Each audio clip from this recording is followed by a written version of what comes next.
Bueno, hola a todos, bienvenidos a un nuevo video de JP Racing. Y estamos en el post del Gran Premio de Japón, una carrera que, si digo aburrida, es poco, muy poco, porque no pasó absolutamente nada. Era una pelea más estratégica, pero no tanto al nivel de China, porque no hubo tantas estrategias que fueran distintas o que se arriesgaran. Al contrario, fue bastante lineal, hubo muy pocos adelantamientos, no hubo abandonos, y es candidata para una de las peores carreras del año. Y ya hasta hay algunos pilotos que dijeron que Japón estaba al nivel de Mónaco, con clasificaciones muy entretenidas, pero con carreras que no lo eran en absoluto por lo complejo que es adelantar en este circuito. Así que probablemente debido a esto tendremos un video más corto de lo normal, porque hay poco para destacar de todos los pilotos.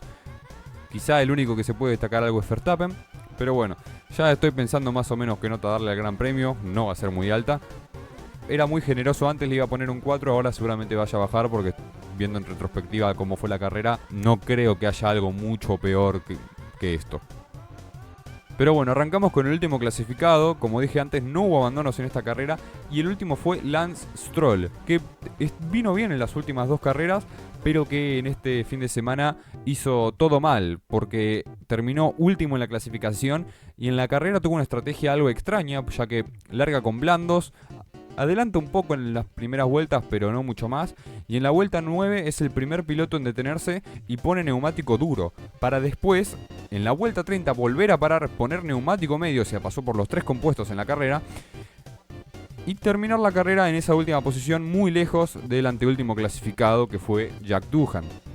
Esta vez no le voy a tirar muchos palos a Stroll porque considero que hizo un buen trabajo en las dos primeras carreras. Entonces lo voy a dejar tranquilo por un gran premio que no fue bueno para él. Y el anteúltimo, antes me equivoqué, dije Doohan, el anteúltimo fue Bortoleto, terminó en la 19ª posición en el stake.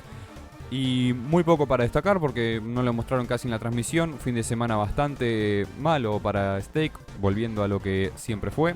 El piloto de stake clasificó 17º y en la carrera hizo una parada. Largó con el neumático duro, algo que no hicieron muchos pilotos, Hamilton fue uno de los que tomó esta decisión. Y en la vuelta 31 puso el neumático medio y sobre el final pudo ganar alguna posición, pero no mucho más. El stake estaba muy lento y no iba a pelear por nada. Ya se notaba desde el principio del fin de semana que iba a terminar en las últimas posiciones de carrera y así fue. Y bueno, 18º tenemos a Esteban Ocon. Como dije, la carrera fue lineal. El piloto francés clasificó en la misma posición en la que terminó. Y lo mismo, no fue una carrera muy destacable para él. No se vio involucrado en peleas o en situaciones tensas en ningún momento. Él corrió y terminó en esa 18ª posición.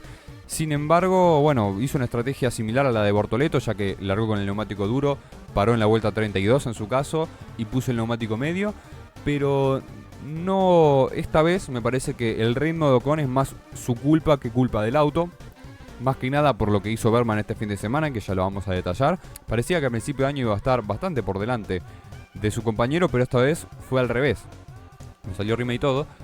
Porque Esteban Ocon tuvo muy mal fin de semana, clasificó mal y terminó en esta 18ª posición que sabe a poco. Y tampoco es que tenía el ritmo pero no podía adelantar. No podía ir mucho más adelante el piloto francés. Y esta vez quedó bastante retratado por su compañero de equipo, que quedó mucho más adelante que él. Y que demuestra que Ocon debe mejorar porque él es el piloto experimentado, él es el que tiene que ir con todo, él es el que tiene que terminar adelante de Berman en teoría, pero esta vez terminó muy atrás de él, no terminó ni cerca. Y bueno, 17º tenemos a Liam Lawson, que esta vez compitió para Racing Bulls, no para Red Bull, porque después de las terribles dos carreras que tuvo, la escudería austríaca decidió bajarlo y subir a su noda en su lugar. Entonces, debut, digámosle, segundo debut para él en Racing Bulls y no le fue muy bien, porque clasificó 14º, largó 13º por una sanción a Carlos Sainz que terminó delante de él y en el principio de carrera peleó con Tsunoda, justamente el que lo reemplazó en Red Bull, pero perdió la posición rápido y siguió perdiendo durante la carrera. Muy poco para destacar de él. También la estrategia no fue la mejor porque larga con neumático medio y hace una estrategia como hicieron con el duro. Algo similar, porque aguantó hasta la vuelta 33 y después se metió en boxes y en vez de poner duro, como esperaba yo, puso el neumático blando, que se fue desgastando y que subió algunas posiciones, pero que no pudo tampoco hacer magia con esos neumáticos y sobre el final se les desgastaron y obviamente no iba a trepar mucho más de esa 17ª posición. Entonces nada, poco para destacar de él como prácticamente de todos los pilotos en este fin de semana. Pero bueno, lo único destacable es que volvió a Racing Bulls y que ya en la primera carrera se vio bastante superado por Hadjar. 16º tenemos a Nico Hülkenberg, lo mismo, carrera lineal, clasificó en la misma posición y largó en esa posición porque no alcanzó la sanción de Sainz para largar una posición más adelante y en la carrera quedó ahí. Hizo una estrategia de medio duro que fue lo que la mayoría usó. En la vuelta 22 se detuvo y puso el neumático blanco y después fue hasta el final, pero lo mismo, nada para destacar de él, nada para destacar de su fin de semana. Quedó afuera en Q1 por poco, pero quedó afuera al final y poco más. Bueno, 15º tenemos a Jack Doohan, que es el único que pudo trepar algunas posiciones, más que nada por estrategia, porque bueno, el Alpine sigue siendo, no es el peor coche de la parrilla, pero es el único de los 10 equipos que no sumó ningún punto. Sigue siendo el último del campeonato de constructores y parece que se va a quedar así por lo menos por unas carreras más. No es tan terrible como a principios de 2024, pero igual el coche se ve que no da para mucho. Y Doohan con una estrategia, no sé si arriesgada, pero más inteligente que el resto, ya que clasifica 19º. Y en la vuelta 15 para y cambia el neumático blando por el neumático duro y ahí va hasta el final. Le hace un undercut a algunos pilotos que tenía delante que por cuestiones estratégicas pararon mucho después. Y después, lo mismo, como el circuito de Japón es muy difícil de adelantar, estos se quedaron atrás. Hubo algunos que lo pudieron adelantar, pero al fin y al cabo otros no, y por eso quedó en la 15ª posición. 14º tenemos a Carlos Sainz, largó en la 15ª posición, clasificó 12º, pero por bloquear a Lewis Hamilton en la quali lo sancionaron con 3 puestos. Y también una estrategia diferente porque largó con el neumático medio, extendió su parada lo máximo posible y en la vuelta 33 paró en boxes y puso el neumático blando y después pudo pasar a Doohan con ese neumático fresco y nuevo y se quedó en esa 14ª posición. Y poco más, un piloto que tuvo bastante problemas en la última chicane del circuito de Japón porque un par de veces se pasó de frenada y tuvo que saltearse de esa curva, obviamente lento porque si no lo sancionarían. Lo investigaron igual por eso, pero la FIA determinó que no ganó ventaja por salirse del circuito. Y es una curva que se le complicó a varios pilotos porque varios tuvieron ese problema de bloquear neumático y seguir de largo, pero Sainz fue el que más veces le pasó con 2 durante la carrera, o 3 veces al final. Y bueno, por suerte nunca perdió una posición por eso, pero le costó. 13º tenemos a Pierre Gasly, que tuvo una carrera también algo aburrida. De todos igual, creo que fue el que más entretenida tuvo. Porque al principio peleó con Yuki Tsunoda, que lo atacaba, pero pudo defender su posición bastante bien, hasta que llegó a la parada en boxes y como Tsunoda paró un par de vueltas antes, lo adelantó. Lo mismo pasó con Fernando Alonso. Y después de perder esas 2 posiciones se mantuvo ahí. Tsunoda se le alejó unos 4 segundos, no lo pudo alcanzar, no le pudo pelear ni nada, y terminó en esa 13ª posición. Y hablando de Tsunoda, el nuevo piloto de Red Bull, que no consiguió puntos este fin de semana y sigue con lo que venía haciendo Liam Lawson, que pintaba bien la cosa para Tsunoda, ya que de los libres todas las miradas estaban puestas en él a ver cómo podía rendir con ese coche. Y es verdad que al principio parecía que estaba cerca de Verstappen, ya que en los libres tenía tiempos similares, en los programas de ritmo de carrera estaba cerca. En la quali 1 terminó también algo cerca, después Verstappen hizo una vuelta que lo puso primero, pero Tsunoda no estaba tan lejos. Y en la quali 2 hizo una vuelta un poquito peor que la quali 1 y terminó 15º. Y en la largada de la carrera, por suerte, pudo adelantar unas posiciones, pudo ponerse ahí detrás de Gasly. Después le peleó al piloto francés durante varias vueltas. Hay algunas que retrocedió un poco, después lo volvió a intentar, pero el circuito de Japón con los coches que tenemos ahora es casi imposible adelantar. Y decide parar en boxes un par de vueltas antes del piloto de Alpine. Y por esa razón lo adelanta. Y después no pudo adelantar a Fernando Alonso. Y por eso termina en la 12ª posición. Gasly, Tsunoda, Alonso y Berman, que lo veremos más adelante, tuvieron la misma estrategia de largar con el neumático medio, parar en boxes y poner el neumático duro. Y bueno, como dije, en las puertas de los puntos se quedó Fernando Alonso en una carrera que él considera que consiguió la mejor posición posible por las declaraciones que dio post carrera. que dijo que con ese auto no estaban para más, que era un milagro terminar 11º. Prueba de ello también es que Stroll terminó último y que su estrategia era esa, parar primero y quedarse adelante del resto porque sabía que era difícil adelantar, y al final lo hizo. Lamentablemente no significó ningún punto para él, pero es lo que pudo hacer el piloto asturiano, que clasificó 13º pero largó 12º y después pudo escalar esa posición debido a la estrategia. Bueno, 10º y volviendo a conseguir otro punto más, increíblemente, Oliver Bearman. Por eso dije de Ocon antes que estaba bastante mal, porque Bearman, piloto debutante en la categoría, que yo ya sé que hizo una carrera con Ferrari y otra con Haas en 2024, pero igualmente es un piloto nuevo en la categoría reina del automovilismo, que yo pensaba que iba a ir un poco peor. Sabía que tenía potencial, de hecho confío bastante en él, pero me sorprendió porque en esta carrera no es que terminó adelante de Ocon, 8 posiciones adelante de Ocon terminó y encima consiguió puntos, algo que parecía difícil, que siempre es difícil de hecho para Haas, pero él lo logró. Y clasificó en la misma posición, no fue nada de fortuna, no fue nada de rebote, no fue nada de eso. Él clasificó 10º y terminó 10º a puro ritmo, no pasó nada, no se chocaron los de adelante para que él puntúe, no hubo descalificados, no hubo nada. Quedó en esa 10ª posición y se lo merece. Como dije antes, también largó con medio, puso el neumático duro después y poco más.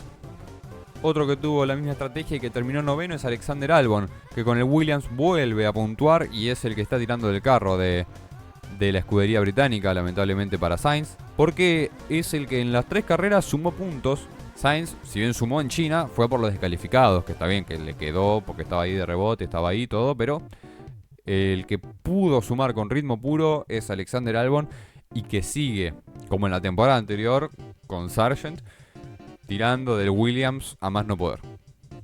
8º tenemos a Isaac Hadjar, otro que supera por bastante a su compañero, que está bien, era su primera carrera en el año con Racing Bulls, pero que Hadjar demuestra que no es solamente un rookie, que también es un gran piloto.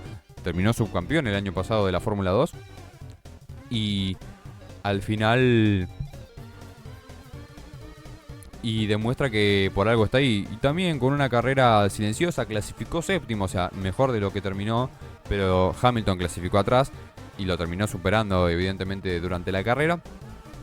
Y poco más que decir. Hadjar, la verdad es que no le tengo nada que objetar, tampoco algo que destacar debido a que su carrera también fue bastante lineal y hizo la misma estrategia que la mayoría. Puso neumático medio, vuelta 25 para en boxes, puso el neumático duro y de ahí hasta el final. 7º tenemos a Lewis Hamilton, otro fin de semana que no fue bastante bueno para él, que yo digo, se debe seguir cuestionando por qué eligió ir a Ferrari, pero bueno, veremos lo que le habrán prometido en el contrato, si le habrán prometido tener un coche competitivo o qué, porque no tiene sentido. Pero bueno, una carrera que clasifica 8º y él fue uno de los pocos pilotos que decidió largar con el neumático duro y después en la vuelta 29 para en boxes, pone el neumático medio y de ahí va hasta el final. Y poco más que destacar del piloto británico. 6º tenemos a Andrea Kimi Antonelli, el piloto de Mercedes, que demostró estar a la altura otra vez en este fin de semana. Clasifica en la misma posición, también tuvo una carrera lineal e hizo la estrategia que la mayoría hizo. Puso medio, vuelta 31 para, aguantó bastante más que el resto. Fue de los que largaron con medio, fue el que más duró en la pista. Y después con el neumático duro apretó e hizo la vuelta rápida. 1:30.965 fue el tiempo que tuvo Antonelli y que para mí fue uno de los pilotos del día. No el piloto del día porque para mí ese es Verstappen, pero que la verdad una gran carrera para él. 5º tenemos a George Russell, la verdad una carrera bastante aburrida para él porque clasifica en la misma posición y después estuvo ahí con un tira y afloja con Leclerc, que los iba acercando pero después se alejaba a Charles y que paraba antes uno y después paraba el otro. Al final no pelearon en ningún momento, regularon distancias y que nada, Russell paró en la vuelta 19, pasó del medio al duro y ahí hasta el final. Y poco más que destacar para él, sinceramente. Y menos pudo destacar de Leclerc, porque Russell por lo menos un par de veces lo pasaron en la transmisión cuando estaba peleando, cuando se estaba acercando al piloto monegasco. Pero Leclerc no lo pasaron en ningún momento. Clasifica en la misma posición y lo mismo. Una estrategia que paró un poco después que Russell, en la vuelta 21 cambia neumático, pone el duro y después hasta el final no hubo ningún momento en el que engancharon alguna pelea ni nada.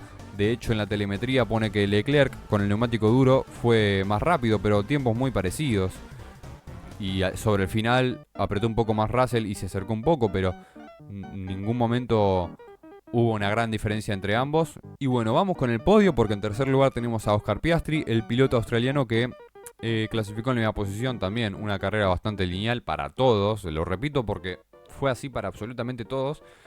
Y también hubo algo interesante en su carrera porque peleó por la victoria, digámosle, y peleó por un segundo puesto, porque sobre el final de la carrera los McLaren estaban intentando alcanzar a Verstappen, pero Lando no podía, se acercaba un poco, después se alejaba, cometía algún error, se alejaba un poco más, después se volvía a acercar, y Piastri era constante detrás de Norris todo el tiempo. Llegó a abrir el DRS algunas veces, se puso en 0,4, no intentó nada igualmente porque sabe que esto es un deporte de equipo y que si hacía perder a Norris tiempo con Verstappen, por ahí le echaban la culpa a él de que el británico no lo pudiera alcanzar, aunque era obvio que no iba a poder alcanzarlo Norris. Y al final McLaren no dio ninguna orden de equipo, a pesar de que él lo sugirió, dijo, soy más rápido, si él no tiene más ritmo, bueno, acá estoy, como diciendo, déjeme pasar y voy por Verstappen. Pero McLaren no se animó, cosa que me parece extraña porque si tenés un piloto más rápido que otro y estás peleando por la victoria, estás peleando por alcanzar al primero, que en este caso fue Verstappen, decirle, bueno, te vamos a dejar pasar, pero si no alcanzás a Verstappen, devolverle la posición a Lando. Como hizo Mercedes por allá en Hungría con Valtteri Bottas y Lewis Hamilton, que Bottas deja pasar a Hamilton para ver si podía pelear por la victoria, Hamilton no pudo y al final, en la última vuelta, deja pasar a Bottas para que recupere esa posición que le pertenecía. Bueno, McLaren pudo haber hecho lo mismo, sin embargo, no se animaron, se ve que todavía tienen dudas de a quién deben priorizar o si deben dejarlos que peleen siempre. Pero no sé, sinceramente en Australia parecía que habían aprendido algo de eso. Pero acá vuelven atrás. Sinceramente McLaren es una incógnita. Y bueno, y como dije, Lando Norris segundo. Otro piloto que la verdad no tuvo una gran carrera para mí, en la cual y segundo. No fue una muy mala vuelta, pero terminó segundo. Y después en la carrera lo mismo. Lo mismo que con Piastri, básicamente. Él era el piloto que iba más lento que su compañero, pero peleaba con Verstappen. En las últimas vueltas por ahí se ponía 1,2, 1,1, 1,0, pero nunca llegaba a abrir el DRS y después se volvía a alejar Verstappen, a veces por algún pequeño error de Lando, otras veces porque Max estaba regulando el ritmo y apretaba un poco más. Y nada más que agregar. Sinceramente, Lando no fue una buena carrera para él y veremos porque ahora gana en el campeonato, pero por un solo punto frente a Max Verstappen, que es el ganador de la carrera y que tuvo otro fin de semana de esos que no se le puede decir nada. Max Verstappen vuelve a ganar un gran premio, el último había sido en Qatar de 2024, y con un auto que para mí no está para ganar grandes premios, sin embargo, él lo lleva al máximo y aprovecha la displicencia de McLaren. Y en una carrera que no tuvo tanta pelea, estuvo Norris cerca en algunos momentos, se le empezó a acercar antes de la parada en boxes, después ambos paran al mismo tiempo, pero fue una parada lenta de Red Bull, por ende Lando y Verstappen salen en paralelo de los boxes y Lando sale más rápido que él, pero la calle de boxes no es muy ancha, que digamos, entonces dos coches no entran y el que iba por la calle de boxes era Verstappen, entonces Lando tuvo que pasar por el pasto y quedarse detrás de él. Y encima después se empezó a quejar diciendo que Verstappen lo saca de la pista, que lo empuja, qué sé yo. No lo empujó. Y desde ese momento nunca hubo una pelea por el primer puesto. Verstappen reguló la distancia entre un segundo, 1,2, 1,3, etc. Y se mantuvo en esa primera posición. Que también debo destacar la clasificación que hizo porque hizo un vueltón que nadie se esperaba que se lo ponga primero y que gracias a esa vuelta prácticamente ganó la carrera. Porque en Suzuka es difícil pasar. Y salvo que tengas una buena largada, después probablemente te quedes ahí detrás. O que tengas una muy buena estrategia. Pero bueno, poco más que decir. Video cortito porque no pasó nada en la carrera. Yo le voy a dar un 3. Me parece que le voy a dar un 3. Estoy entre el 2 y el 3. Le voy a dar un 2,5. Un 2,5 le voy a poner a esta carrera insomne. Que me quedé a las 2 de la mañana para verla. Y a las 4 dije, qué porquería de carrera. Gracias por ver. Den like. Comenten qué les pareció. Y nos vemos en el próximo Gran Premio que será en Bahrein en una semanita. Hasta luego. No, acá no. Hasta luego.